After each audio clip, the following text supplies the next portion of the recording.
Bonjour chers auditeurs de l'ODJ Média, notre chroniqueur de l'ODJ, Afid Fassifiri, partage son avis et sa réflexion, dans un article qu'il a intitulé « Gaza, le 18e jour », qu'on écoutera ensemble dans ce podcast. Notre journaliste ouvre son propos par ces mots. Un État palestinien en Cisjordanie, mais sans Gaza, est-ce vraiment crédible, possible et acceptable ?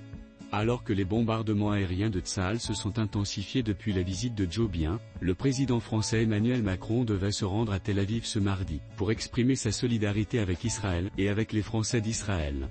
Au moment où les soutiens occidentaux d'Israël se sont opposés à une trêve humanitaire, il n'est toujours pas question de cessez-le-feu, et selon l'Élysée, Emmanuel Macron devrait appeler à la création d'un État palestinien en Cisjordanie, mais sans Gaza.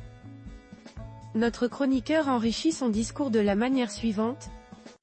Cet appel ne risque absolument pas d'avoir une réponse favorable, ni de la part de l'autorité palestinienne, ni du Hamas et encore moins de l'ensemble du monde arabe.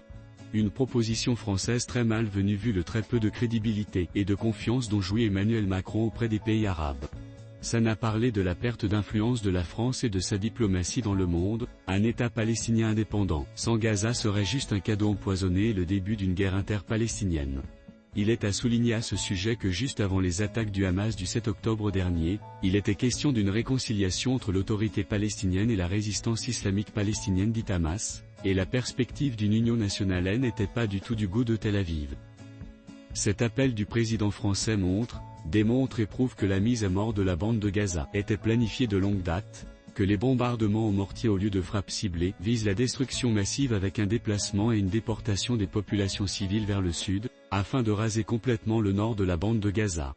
Sinon, comment expliquer que Tsahal n'épargne ni les infrastructures de santé ni les civils, et que les aides humanitaires ne sont qu'une goutte dans un océan de désolation vu l'ampleur de la dramatique situation humanitaire ?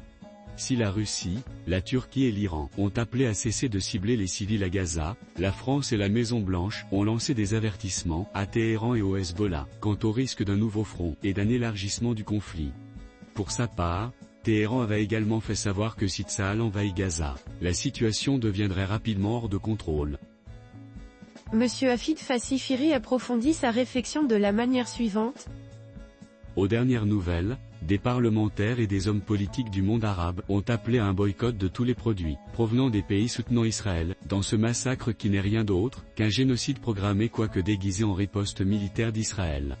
Preuve s'il en est, de la fracture qui sépare désormais les occidentaux du monde musulman vu le gouffre et l'abîme dans lesquels Israël est en train de précipiter le monde par ailleurs. Ce lundi en soirée on apprenait que le tribunal pénal international devrait entamer en février 2024 l'examen des conséquences juridiques de l'occupation et de la colonisation de la Palestine.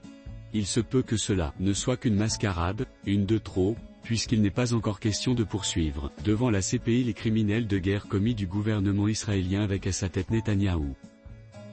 L'auteur conclut son article en ces mots.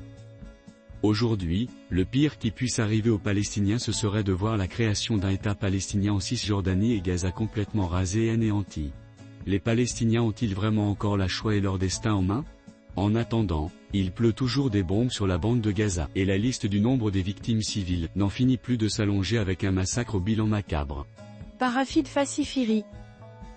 Merci d'avoir écouté ce podcast de l'ODJ Média. N'oubliez pas de vous inscrire sur notre newsletter quotidienne à partir du portail l'odj.ma. Alors, on se dit au prochain podcast de nos chroniqueurs de l'ODJ, et à très bientôt.